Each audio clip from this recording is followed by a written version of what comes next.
이 시간 하나님께서 우리에게 주신 말씀 신약성경 마가복음 14장 10절에서 11절 말씀과 17절에서 21절의 말씀입니다. 저와 여러분 한 절씩 교독하시고 우리 마지막 절 한 목소리를 봉독하겠습니다. 제가 먼저 10절 말씀 봉독합니다. 12 중에 하나인 가룟 유다가 예수를 넘겨주려고 대제사장들에게 가매 그들이 듣고 기뻐하여 돈을 주기로 약속하니 유다가 예수를 어떻게 넘겨줄까 하고 그들로 기회를 찾았다. 17절입니다. 저물매 그 12를 데리시고 가서 다 앉아 먹을 때에 예수께서 이르시되 내가 진실로 너희에게 이르노니 너희 중에 한 사람 곧 나와 함께 먹는 자가 나를 팔리라 하시되 그들이 근심하며 하나씩 나는 아니지요 하고 말하기 시작하니 그들에게 이르시되 12 중에 하나 곧 나와 함께 그릇에 손을 넣는 자니라. 함께 봉독합니다. 인자는 자기에 대하여 기록된 대로 가거니와 인자를 파는 그 사람에게는 화가 있으리로다.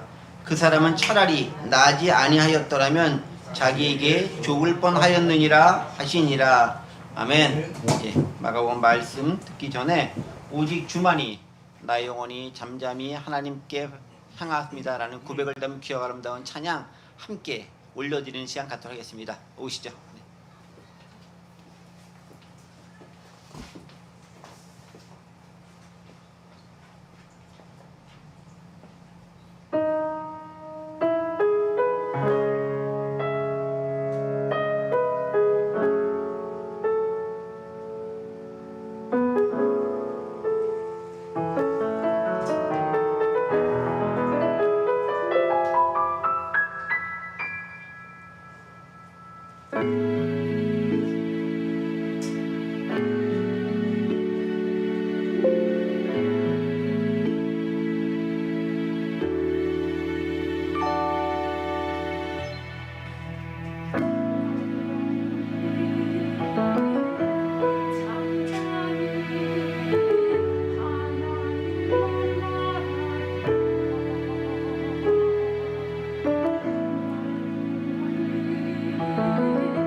반석과 피난처 되시네.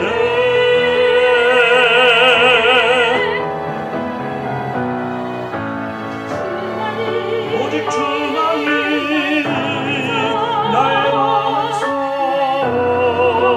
구원이시니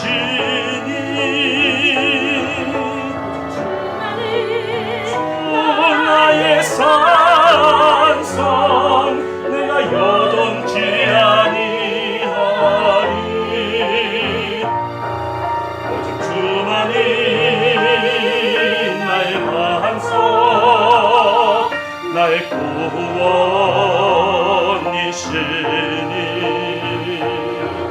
오직 주만이 나의 산성 내가 여동치 아니하리.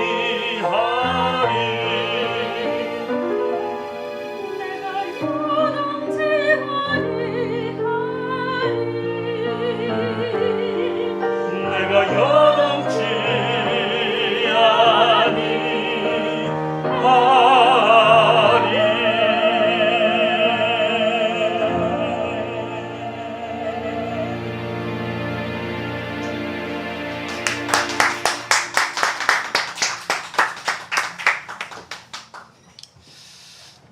가사가 맨 마지막에 내가 요동치 아니한다라고 고백하면서 사실 믿음의 선언인 거잖아요. 앞으로도 이렇게 요동할 날이 있을 수도 있겠지만 그렇지 않겠다라고 고백하는 선언인데 하나님께서는 그 선언을 무척 귀하게 보시는 것 같아요. 왜냐하면 우리가 연약한 존재를 아시기 때문에 또 흔들릴 수도 있지만 그러나 그렇지 않겠다고 다짐하며 살아가는 그 미리 선언하는 그 모습에 은혜를 주시고 힘을 주신 것이 아닌가. 그 귀한 찬양을 신앙을 담아 고백해 주신 두 분께 진심으로 감사드리고 우리 하나님께도 또 힘달라고 또 기도하는 그런 시간이 되어야 될 것 같습니다. 마가복음 강해 우리가 이제 14장으로 넘어가 가지고 함께 은혜를 나누고 있고요. 오늘은 지난 시간에 이어서 가룟 유다에 대한 부분들을 가지고 함께 은혜를 나누려고 합니다. 사실 오늘의 장면들은 지난 시간과 대비해 봤을 때 딱 정말로 극적인 대조가 되어지는 그런 본문이 아닐 수 없습니다. 우리 아시겠지만 지난 시간에는 정말 한 아름다운 여인 마리아가 예수님께 값진 향유 나드 한 옥합을 부어드리는 자신의 1년간 아무것도 안 쓰고 모아야 할 그 귀한 향유를 오늘 하면 좋은 향수쯤 되겠죠. 예수님께 부어드리는 그 헌신의 모습을 통해서 거룩하고 고귀한 낭비라고 볼 수 있는 그것을 통해서 예수님을 높여드렸던 그 아름답고 감동적인 장면이 있었는데 그 장면이 끝나자마자 바로 이어지는 것이 뭐냐면 가룟 유다, 즉 예수님과 함께 있었던 제자의 배신하는 장면들이 나옵니다. 그러면 참 마가의 이 그 배열 편집이 참 극적인 거예요. 지극히 아름다운 여인의 헌신의 모습 그리고 예수님을 따라다녔던 제자의 배신의 모습이 교차되면서 우리에게 보여주는 것을 통해서 너희의 삶이 우리의 삶이 어떠해야 하는 것인가에 대해서 오늘 우리에게 이야기해주고 있습니다. 두 가지 것들 함께 머리 떠오르면서 마리아의 장면과 또 오늘 함께 나누게 될 가룟 유다의 모습을 통해서 우리의 모습과 우리의 정체성은 어디쯤 위치해 있는지 어디쯤 가고 있는지 함께 생각해 보면서 오늘 말씀을 보면 좋을 듯 싶습니다. 오늘 보면 먼저 마가복음 14장 10절 11절의 말씀 먼저 읽고 시작할게요. 12 중에 하나인 가룟 유다가 예수를 넘겨주려고 대제사장들에게 가매라고 되어 있습니다. 여기서 제가 가룟 유다에 대한 이름에 숨겨진 의미들을 조금 살펴보았습니다. 가룟 유다가 어떤 의미를 가지고 있을까요? 가룟 유다가 가진 몇 가지 이름이 있습니다. 가룟 유다의 첫 번째 이름이 그 가룟신 유다라는 데인데 가룟이 뭐냐면 지역 이름이에요. 지역 이름. 여러분 그래서 이거 아마 나오지 않을까 싶긴 한데 제가 여기 있죠. 가룟 유다의 이름이라고 관련돼서 이렇게 기억한 유다의 의미. 그래서 유다 자손의 지파, 이 가룟이란 말이 히브리어로 그리옷이라고 하는 말인데 여호수아 15장 25절에 그리옷이라는 것인데 이게 유다 지파에 속한 지역을 뜻하는 이름이에요. 그러니까 가룟 유다는 이 유다 지파에 속한 그리옷, 즉 가룟 지역 출신. 그러니까 뭐 여호수아 시대로부터 실제로 가룟 유다가 살던 시대까지는 시대가 많이 수백 년 이상이 흐른 다음이기 때문에 이제 뭐 왜 여기는 그리옷이고 여기는 가룟이야 이렇게 얘기하지 마시고 그 정도는 충분히 양해될 수 있는 부분이죠. 그래서 가룟 유다가 유다 지파에 속해져 있는 그런 사람이다라는 의미를 가지고 있어요. 그러니까 가룟 유다는 출신이 유다 지파에 있는 거예요. 그런데 예수님의 다른 많은 지파들은 출신이 주로 갈릴리 지역 출신이에요. 그러니까 약간 지역적인 특성이 좀 다르다라고 볼 수 있는 거죠. 네, 그래서 여호수아 15장 20절 보면 핫솔 하닷다와 그리옷 헷스론 곧 핫솔이라고 하는 지역이 이 가룟이라고 하는 지역의 명칭이다라고 되어 있습니다. 그다음에 이제 가론 유다에서 유다가 이름인 거잖아요. 우리는 이제 유다가 지파 이름으로도 있지만 알고 있지만 또 사람 이름이기도 합니다. 근데 유다라는 이름이 무슨 뜻이냐면 여러분 아시겠지만 유다는 찬송이라는 원래 뜻을 가지고 있어요. 그 유다 지파는 찬송의 지파이기도 한 거잖아요. 그래서 창세기 29장 35절 보면은 그가 또 임신하여 아들 낳고 이르되 내가 이제 여를 찬송하리로다 하고 이로 말미암아 그가 그의 이름을 유다라 하였고 그의 출산이 멈추었더라라고 하면서 유다라는 이름 자체가 찬송이라는 이름을 담고 있습니다. 그러니까 유다 지파 중에서 찬송도 많이 하는 사람이 나왔겠죠. 물론 이제 주로 이제 성가대 레위인들이야 뭐 레위 계층에서 했었긴 했지만 뭐 주로 주된 사람도 그렇게 했지만 사실 요새 그 찬양팀 중에서 유다 지파라고 해가지고 멋진 찬양팀이 있는 걸 봐서는 찬양과 관계된 이름들이 많습니다. 그런데 그 이름이 이제 유다 지파의 찬양이라는 뜻을 가지고 있는 게 가룟 유다가 아닌 이름인데 성경에서 이름은 또 그 사람의 정체성을 드러내고 그 사람이 어떤 사람인가라는 것을 드러내준 역할을 하는데 주로 사용되는 그런 역할을 하거든요. 그럼에도 불구하고 가룟 유다의 이름과 그의 행동은 참 많이 걸맞지 않다라는 거죠. 그리고 여러분 보세요. 예수님은 어느 지파 출신이죠? 예수님은 유다 지파 출신이에요. 그렇죠? 그 예수님의 이름을 봤었을 때 가룟 유다는 또 자기 같은 지파 출신이잖아요. 이게 뭐 지역 따지고 뭐 출신 따지고 이런 개념은 아니겠지만 그런 부분에서 상당히 좀 예수님과 동질성을 가질 수 있는 부분들이 다른 제자들에서 많을 수도 있는, 물론 이제 갈릴 출신이 아니기 때문에 그 점에서는 약간 다르긴 하겠지만 그런 특성을 가진 그런 모습이었다라는 거죠. 그런 가룟 유다가 누구였냐면 처음에 10절에서 뭐라 하냐면 열둘 중에 하나라고 해요. 열둘 중에 하나. 열둘이라는 것은 예수님의 직계 제자, 항상 함께 하는 제자들을 뜻하는 게 열둘이잖아요. 그 열둘이라고 하는 것은 상당히 고유 명사처럼 쓰이는 거예요. 그냥 숫자가 열둘이 아니라 예수님의 직계 제자단이 열둘, 그런 의미로 보통 명사인데 고유 명사처럼 쓰이는 게 열둘이라는 의미인 거죠. 그 열둘 중에 하나인 가룟 유다가 반전인 거죠. 예수를 넘겨주려고 대제사장들에게 갔다라고 시작을 하고 있는 거예요. 목적 자체가 예수를 넘겨주려고 갔다라는 거죠. 상당히 의도성이 있다라는 부분들이 이 안에 드러나고 있는 거죠. 예를 들면 우리가 이제 본의 아니게 배신하는 경우가 있어요. 그러니까 내가 이제 어쩔 수 없이 포로로 잡혔다거나 아니면 누가 나의 가족을 위협해가지고 너 이거 제대로 불거나 하지 않으면 너의 가족이 위험할 수 있어. 네 목숨 아사할까 뭐 이렇게 해서 위협을 당해가지고 배신하는 경우도 있는데 가룟 유다는 그런 위협을 당하지 않았어요. 그런 외부적인 압력이 있는 것도 아니에요. 그런데 스스로 자의적인 판단을 가지고 예수를 넘겨주려고 대제사장이 갔다라고 마가복음에 기록하고 있어요. 무척 속상하고 안타까운 장면들이 10절에서 기록되어 있습니다. 그리고서 이제 11절 넘어가면 이렇게 되죠. 그들이 듣고 기뻐하며 돈을 주기로 약속하니 유다가 예수를 어떻게 넘겨줄까 하고 그 기회를 찾더라라고 기록되어 있습니다. 그러니까 가룟 유다가 예수님 넘겨줘 대제사장을 가니까 그 당시 대제사장들이 그 여러분 저희가 함께 봤던 말씀 앞에 보면은 어떻게 예수를 잡아 죽일까 궁리를 많이 하는 장면이 나오잖아요. 그런데 명절이니까 지금 하지 말자 나라는데 자기들끼리 의논하면서 때를 잡는데 적당한 때가 언제 올까 요거 고민하고 있었던 차였잖아요. 근데 그때쯤 돼서 가룟 유다가 찾아가가지고 예수를 넘겨주려고 딱 하니까 그 말을 들은 그들이 얼마나 쾌재를 불렀겠습니까? 아이고 복이 제 발로 넝굴째 글러오네. 기회가 우리 편이네. 뭐 그런 생각 가지면서 그들의 마음을 먹지 않았겠습니까? 그런 생각을 가지고 11절 보니까 돈을 주기로 약속을 가룟 유다가 했다라고 얘기합니다. 근데 마가복음을 보면요. 마치 돈을 가지고 흥정하면서 이렇게 하기로 하는 것이 대제사장들인 것처럼 보여요. 그렇죠? 11절 그들이 듣고 기뻐하여 돈을 주기로 약속하니 라는 말만 보면 딱 그렇게 듣습니다. 근데 진짜 그럴까? 마가복음은 그런데 마태복음은 좀 약간 좀 다르게 기록을 되어 있는 것 같아요. 병행 본문이 마태복음 26장 14절부터 15절에 있는 말씀을 좀 잠깐 볼게요. 마태복음 26장 14절 16절 네, 빨리 나왔죠? 그때 12 중에 하나인 가룟 유다라는 자가 대제사장에 가서 말하되 내가 예수를 너에게 넘겨주리니 얼마를 주려느냐 하니 그들이 은 30을 달아주거늘 그가 그때부터 예수를 넘길 기회를 찾더라. 약간 뉘앙스가 다르죠. 마가복음은 대제사장들이 내가 돈 줄 테니까 너 좀 정보 얘기해라, 뭐 이런 뉘앙스가 살짝 풍기고 있을지 모르겠지만 마태복음은 아주 명확하게 얘기합니다. 뭐라고요? 내가 예수를 너에게 넘겨주니, 여기서만 내가가 누구죠? 가룟 유다요.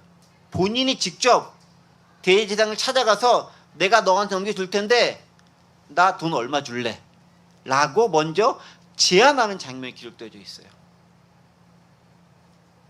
정말 못된 놈이죠.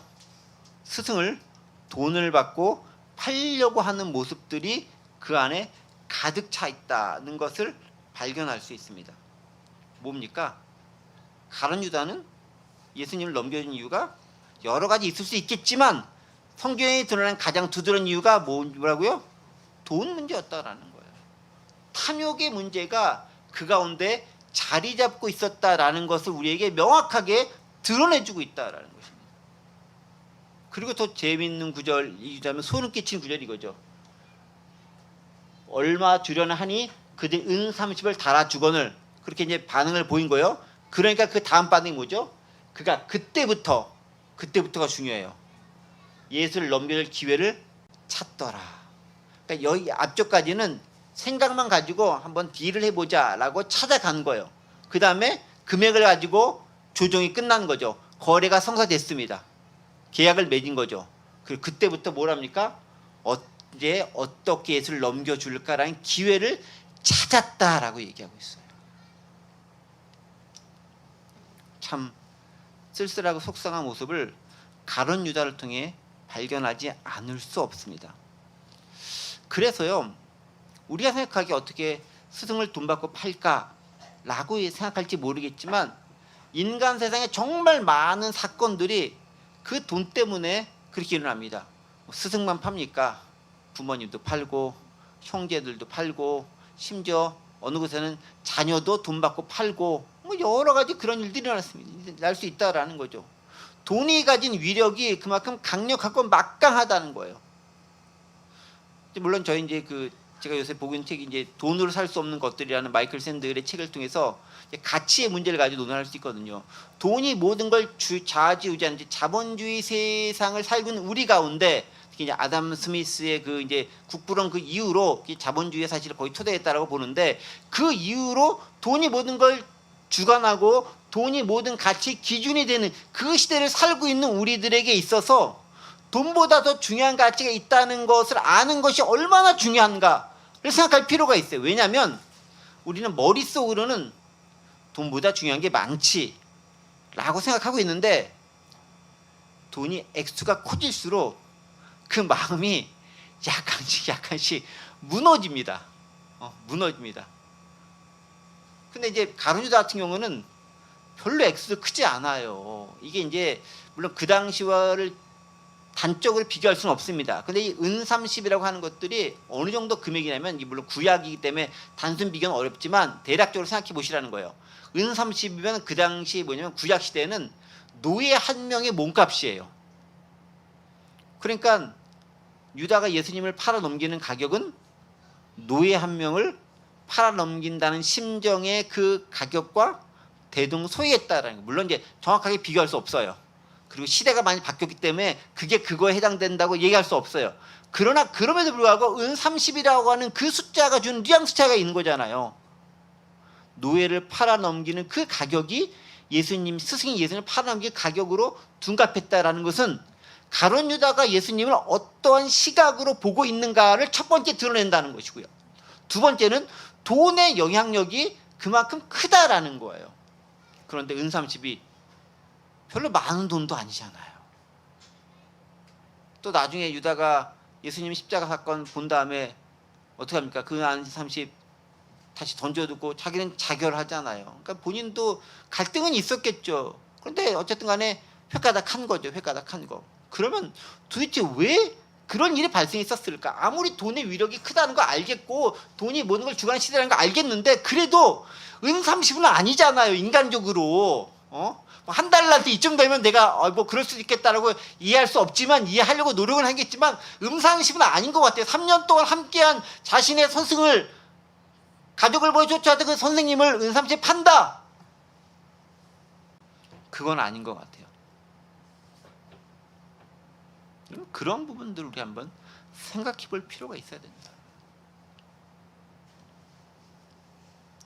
하나님과 재물 두 마음을 품을 수 없다라는 걸 우리가 먼저 기억할 필요가 있습니다. 돈도 벌면서 하나님을 잘 믿으면 가장 좋겠지만 때로는 선택사항을 놓일 수 있다라는 거예요. 재물이냐 하나님이냐. 그때 우리는 뭘 선택하겠느냐. 뭘 선택할까요? 가진 것이 없는 지금 입장에서 무척 쉽게 결정할 수 있을지 모르겠지만 정말로 필요한 그 상황 앞에 도달하거나 엄청나게 많은 금액 앞에서 우리가 뭘 선택했었을지 미리부터 우리 마음을 다져놓지 않으면 진짜 그 상황에 다다랐을 때 우리가 뭘 선택했을지 우리도 장담하지 못하는 상황에 다다를 수 있다는 것입니다. 그리고 두 번째는 탐욕에 눈이 멀면 정말 바꾸지 말아야 할 그 가치까지도 바꿀 수 있게 된다는 거예요. 왜냐하면 만몬, 재물은 만몬이기 때문에 그래요. 즉 인격화되어져 있는 속성을 가지고 있다라는 거죠. 탐욕은 우리에게 그렇게 만듭니다. 조금씩 바꾸지 말아야 할 것을 바꾸도록 만드는 것, 그게 바로 탐욕이 가진 놀라운 능력 가운데 하나이라는 거죠. 가룟 유다가 거기에 쓰인 거죠. 물론 더 중요한 거는 조금 이따 얘기할 수 있겠지만 또 중요한 것은 더 중요한 것도 있습니다. 어쨌든 재물의 유혹 이기기 쉽지 않다라는 걸 기억할 필요가 있습니다. 자, 그런데 이 은30에 팔리다라는 말, 오늘 여러분 저기 그 마가복음에서 은30이라는 말이 나오지 않아요. 그냥 얼마 주려느냐 그 정도까지만 나오고 이렇게 마가복음이 나오지만 마태복음에서는 은30을 달아 주거니라 해서 은30이라는 게 정확히 딱 얘기가 나와주고 그다음에 이야기가 계속 진행되고 있습니다. 자, 그런데 여러분 보세요. 은30이라는 게 아까 얘기했듯이 노예 한 명의 가격이다라고 얘기를 하고 있긴 하지만 사실은 그 은30이라는 것들은 정확히 얘기하면 미리 예언되어져 있었던 그 말씀 가운데 하나다라는 거예요. 사실 그게 훨씬 더 중요한 우리가 놓치지 말할 포인트라는 거예요. 스가랴 11장 12절에서 14절 말씀을 보겠습니다. 스가랴 11장 12에서 14절 말씀이에요.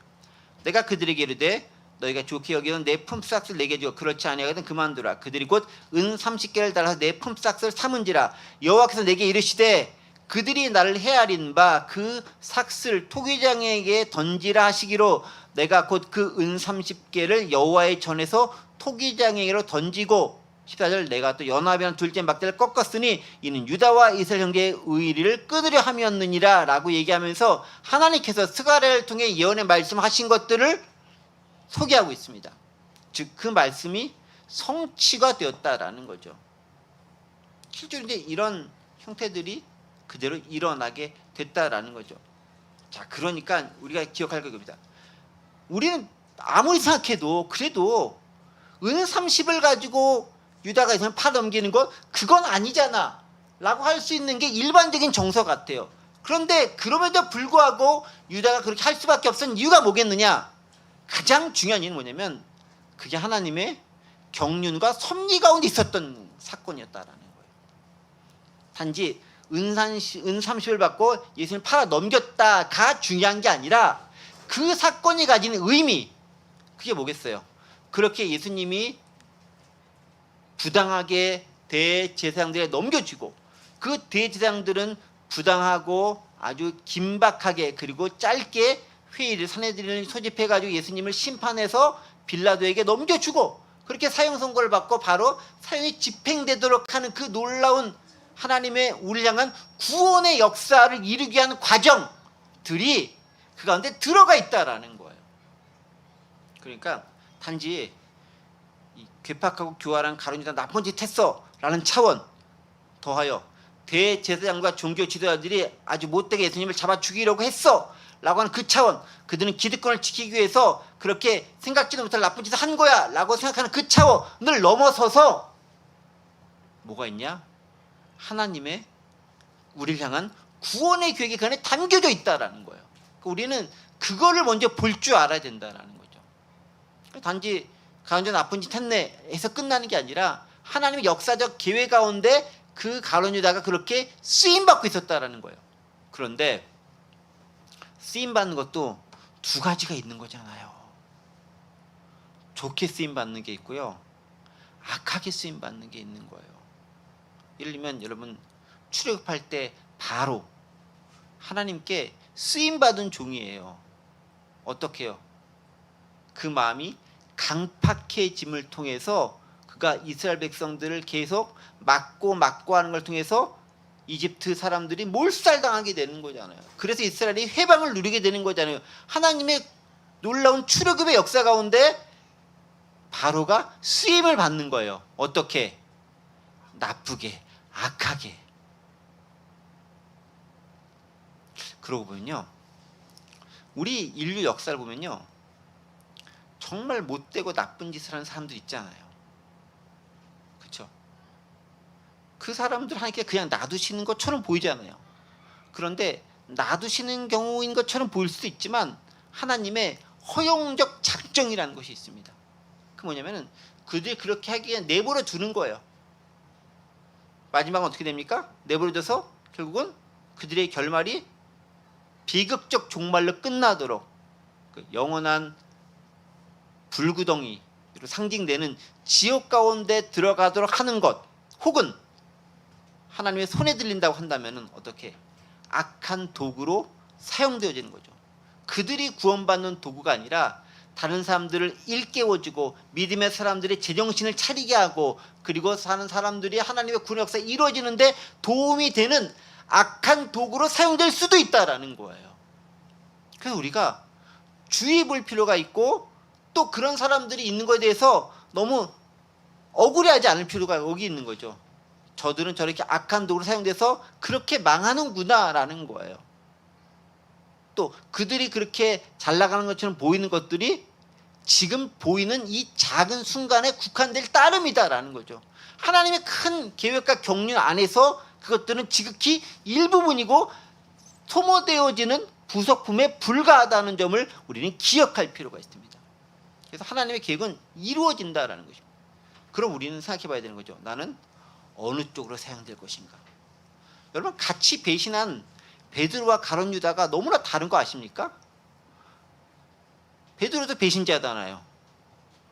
물론 베드로는 직접적으로 대제사장 찾아가가지고 넘겨드리겠습니다, 돈 주세요, 이런 것까지는 하지 않았어요. 그러나 그렇다 할지라도 베드로는 최소한 여종 앞에서 모른다라고 3번씩이나 부인할 만큼 자신의 한 약속도 지키지 못한 나약한 인간의 모습에 불과했습니다.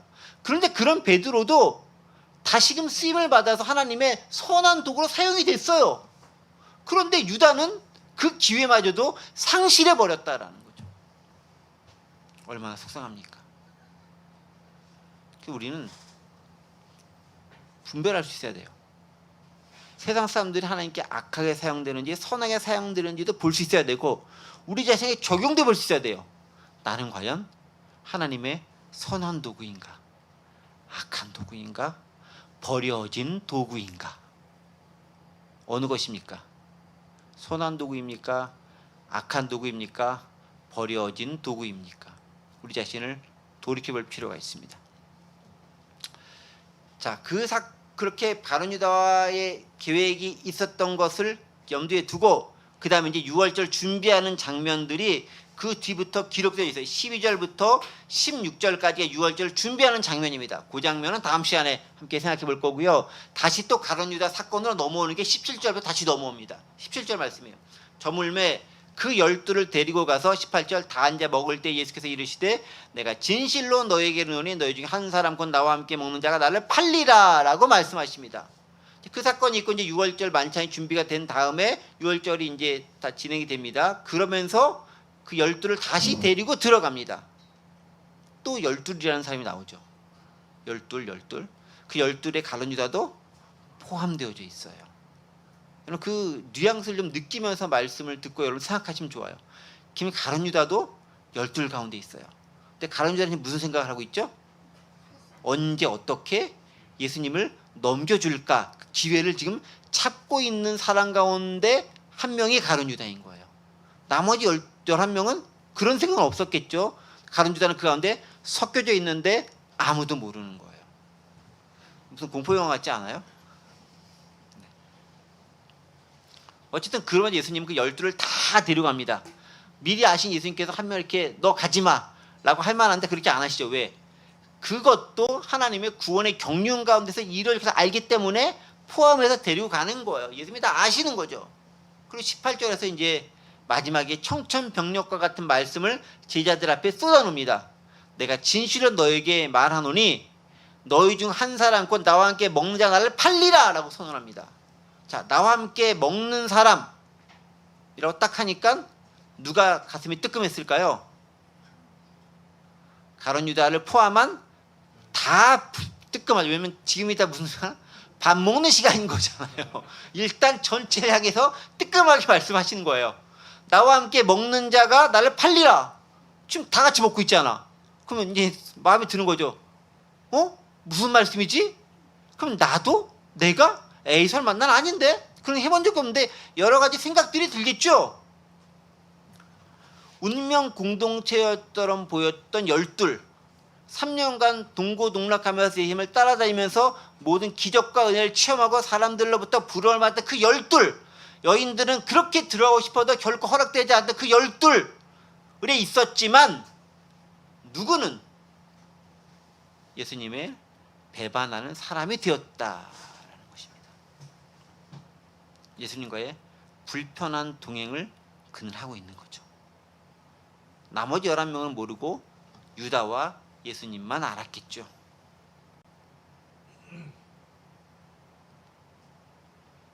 유다의 마음은 어땠을까요?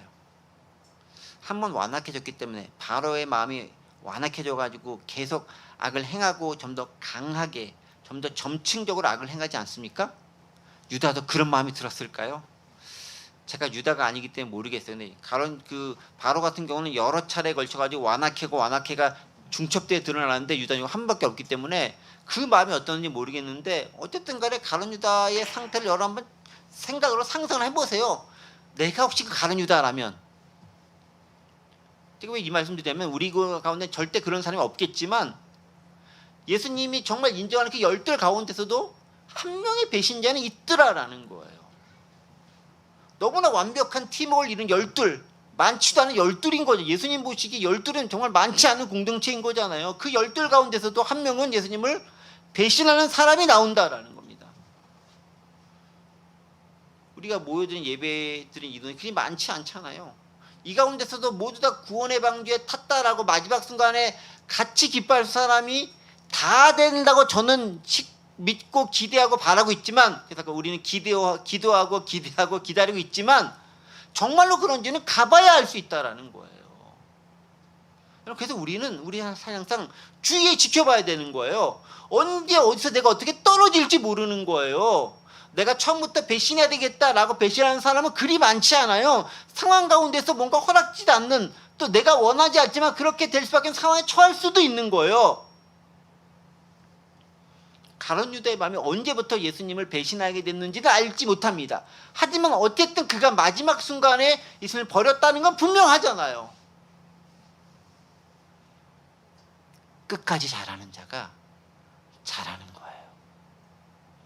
중간까지 잘했다가 돌아가는 자가 잘하는 게 아니라 끝까지 남는 자가 진짜 남는 자가 된다라는 거예요. 그거 되게 중요합니다. 믿음도 마찬가지예요. 끝까지 지킨 자가 구원받는 거예요. 우리는 믿음으로 구원받지만 그 믿음의 결과 확증은 마지막 순간에 결정되기 때문에 그래요. 공동체도 마찬가지예요. 끝까지 함께 있는 그 사람이 결국은 진짜 공동체원이 되는 거예요. 여러분, 그래서 그 전투에 나가서 같이 목숨을 다했던 그 전우가 귀한 게 그런 거예요. 같은 경험을 공유했다는 것도 있지만 끝까지 그 상황을 함께 견디고 같이 나왔잖아요. 그래서 그가 귀하고 아름다운 자가 됐다라는 거죠. 그리고 인간의 마음 한번 완악해지면 끝이 없는 거예요. 스승을 팔 만큼 완악해지는 가룟 유다의 모습은 예수님께서 3년 동안 가르쳤음에도 불구하고 배신자가 나올 수밖에 없다는 그 상황은 우리를 돌아보게 만드는 거예요. 안일했던 우리의 모습, 나는 절대 그렇지 않다라고 호언장담했던 그 모습, 다 그 순간에 다짐에 지나지 않을 수 있다라는 거죠. 끝까지 남는 자가 진짜라는 거예요. 진짜가 남는 게 아니라 남는 자가 진짜인 경우가 많다라는 거예요. 자, 어쨌든 그런 예수님이 말씀하시니까 제자들이 19절부터 반응하죠. 그들이 근심하여 하나씩 하나씩 나는 아니지요, 나는 아니지요라고 확인받고 싶은 거죠. 아니, 본인이 아니면 되는 건데 확인받고 싶은 거예요. 본인도 불안하니까. 저 같았어도 그럴 것 같아요. 저는 아니죠, 저는 아니죠. 이렇게 확인받고 싶을 마음이 들 거예요. 그리고 다른 사람들로부터 확인됨을 확증받고 싶을 거예요. 내가 아니라는 걸 옆 사람이 들어서 난 확실하게 아닌 거다라는 보증을 받고 싶을 거예요. 여러분들도 그렇지 않을까요? 전 아니죠, 전 아니죠. 난 아니야, 난 아니야. 이렇게 얘기하지 않을까요? 근데 예수님께서 또 재밌는 말씀 하시죠. 20절 보세요. 그들에게 이르시되, 이번엔 조금 더 구체적으로 얘기합니다. 12 중에 하나 곧 나와 함께 그릇에 손을 넣는 자니라. 그릇에 손을 넣는 자니라. 같이 식사를 하고 있는 사람들은 다 같이 식사를 하고 밥을 다 같이 먹고 있었지만 그릇에 손을 놓는 건 이제 동시간대를 의미하는 건지 아니면은 시간차를 두더라도 예수님께 넣고 또 다른 사람 넣어서 그걸 얘기하는 건지 명확치 않을 수 있지만 나중에 요한복음을 보면은 하여간에 또 명확하게 드러나기도 해요. 어쨌든 간에 근데 여기서는 함께 그릇에 손을 넣는 자니라 라고 이야기하면서 정확하게 누군지 지칭해서 알 수 있도록 최소한 당사자 본인은 정말로 명확하게 예수님이 네가 잘못할 거다라는 걸 내가 알고 있다라는 식으로 표현하고 있다라는 것입니다. 재미있는 표현이죠. 자, 근데요, 전 여기서 재미있는 그 부사 구절 한 구절을 발견했어요. 여러분 아까 18절 말씀을 읽었을 때 기억하시죠? 다 앉아 먹을 때 예수께서 이르시되 내가 진실로 여기는 너희 중에 한 사람 곧 나와 함께 먹는 자가 나를 팔리라. 누가 하면요, 여기 보면은 함께 먹는 자, 함께 먹는 자, 여기 with me라는 단어가 있죠. 나와 지금 함께 있는 그 사람, who is eating with me, 나와 함께 먹는 그가 나를 팔리라. 함께라는 단어가 나오는데 20절 말씀도 보세요. 오늘 본문에 나와 함께 그릇에 손을 넣는데 여기 또 with me라는 단어 나오죠. 예, one who dips the bread into the bowl with me, 나와 함께 그 볼에 빵 있는 볼에 손을 넣는 자가 그 사람이야.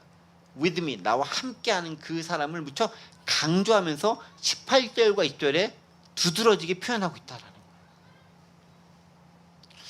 여러분, 근데 이게 얼마나 저에게는 좀 독특하게 다가왔냐면요, 우리는 가장 바라고 원하는 게 주님과 함께 있는 거잖아요. 임마누엘, 주와 함께 한다라는 말이잖아요. 그리고 주님 저와 동행해 주세요, 이걸 간절히 바라는 거잖아요. 주님의 임재라는 걸 하나님께 내가 함께 있는 거잖아요. 그럼에도 불구하고 그가 배신자가 되었다라는 점이에요. 뭐겠습니까? 내 겉으로는 주님과 함께 있는 것처럼 보일지 모르겠지만 실제로 나의 마음은 주님과 함께하지 않을 수 있다라는 거예요. 우리의 드러나는 모습, 예배하고 있고 찬양하고 있고 기도하고 있고 그 경건한 자리 가운데 앉아 있고 서 있고 나가는 빠지지 않고 있지만 함께 있지만 과연 그 사람의 진짜 구원의 자리도 진짜 함께 있겠느냐는 별개의 문제다라는 거죠. 저는 그래서 이 함께 with me라는 단어가 주는 역설과 반향이 무척 크게 다가왔어요. 함께 있지만 함께 있는 게 아니구나. 몸은 여기 있지만 정신은 딴 데가 있는 사람들도 많이 있겠구나. 신앙을 믿는다라고 입술로는 고백하겠지만 마음으로는 믿지 않는 자들이 많이 있겠구나.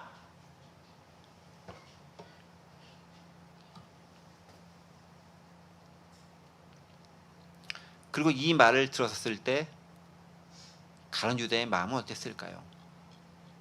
여러분, 근데 그 마가복음에 의하면요, 결과에 대해서 이야기하고 있지 않아요. 여러분 보세요. 20절까지 읽었잖아요. 그들이 이들에게 10 중에 하나 나와 함께 그를 손 넣는 자인이라. 그 다음에 21절 넘어가면은 근데 예수님께서 해석하는 나옵니다.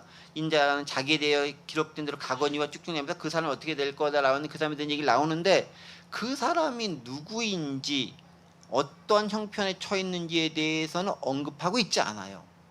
그렇죠? 그런데 마가는 유독 가룟 유다를 별로 미움의 마음이 없었나 봐요. 마태복음을 넘어가면서 약간 다르게 표현되어 있습니다. 여러분 마태복음을 좀 보시죠. 마태복음을 보시죠. 20절부터 볼게요. 읽어볼게요. 저물 때 예수께서 12제자 함께 앉으셨더니 여기 있죠. 이 부분이에요. 그들이 먹을 때 이르되 내가 진실로 이르노니 너희 중 한 사람이 나를 팔리라 하시니 그들이 몹시 근심하여 가여짜되 주여 나는 아니지요. 20절 대답하여 이르시되 나와 함께 그릇에 손을 놓는 그가 나를 팔리라. 24절까지 아까 똑같아요. 인자가 자기에 대해 기록된 대로 가거니와 인자를 파는 그에 화가 있으리라. 그 사람 차라리 태어나지 않아서 내게 죽을 뻔하였느니라. 25절이 독특한 거예요. 예수를 찾는 유다가 대답하여 이르되 랍비여 나는 아니지요. 대답하시되 네가 말하였다 하시니라. 마태복음은 얘기하죠. 대답하되 네가 말하였다. 가룟 유다는 명확하게 인식했을 거예요. 다른 사람들은 그냥 이렇게 이도 저도 이렇게 얘기하면 아니죠 아니죠 말하는 것 가운데 이렇게 흘려들었을 수도 있어. 그런데 유다는 명확하게 얘기하고 예수님 얘기하잖아요. 유다가 대답하여 이르되 랍비여 나는 아니지요. 대답하되 네가 말하였도다. 얼마나 가룟 유다 입장에서는 뜨끔하는 걸 넘어서 소름 끼치는 장면이 아니었을까 그런 생각을 해봅니다. 우리 주님 본인은 알게 말씀해 주신다라는 거예요.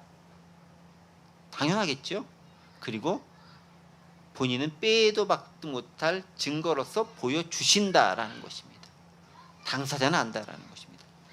그리고 나서 예수님께서 그 모든 것에 대한 평가를 내리십니다. 21절이에요. 인자는 자기의 기록된 대로 가거니와 인자를 파는 그 사람은 화가 있으리로다. 그 사람은 차라리 나지 아니었다면 자기의 좋을 뻔하였느니라 라고 말씀하십니다. 뭡니까? 이 모든 것들이 기록된 대로 예언된 대로 구원을 위해 필요한 과정이었다라는 거예요. 그러니까 예수님 입장에서는 그렇게 억울함을 느끼지도 않는 거예요. 느낄 이유도 없는 거예요. 그러나 인간적으로는 무척 속상하고 안타까웠을 것 같아요. 하지만 인자를 파는 그 사람에게는 화가 있으리로다. 그래서 우리가 가룟 유다, 빌라도 얼마나 우리가 매번 예배 드릴 때마다 고백하고 입술을 얘기하면서 그 사람들이 나쁜 짓 하라고 고백하고 있지 않습니까? 참 예수님의 속상한 마음이 드러나죠. 그 사람 차라리 나지 아니하였더라면 자기에게 좋을 뻔하였느니라. 욥이 그런 말 하지 않습니까? 엘리야가 그런 말 하지 않습니까? 내가 이 세상에 태어나지 않았으면 좋았겠습니다 라고 고백하는, 얼마나 괴로웠을 때 이렇게 하겠습니까? 당사자가 이렇게 얘기하는데 예수님이 그를 너무 가엾고 불쌍하게 여기서 그렇게 얘기하는 거죠. 너는 차라리 이 세상에 태어나지 않았으면 좋을 뻔하였도다. 여러분 그 말이 가룟 유다에게만 해당하는 말씀이라고 생각하십니까? 혹 우리를 보고 너는 이 세상에 나지 아니하였더라면 좋았을 뻔하였다 라고 말씀하고 계시지 않을까 라고 스스로를 한번 점검해 보시는 시간이 되어야 됩니다. 왜냐하면 우리는 언제든 어느 때든 예수님을 배신할지도 모를 위험성 가운데 있기 때문에 그런 거예요. 가룟 유다가 뭐 처음부터 배신했겠어요? 그러려고 예수님 따랐겠어요? 그랬으면 예수님께서 돈가방 맡겼겠어요? 그러지 않다라는 거죠.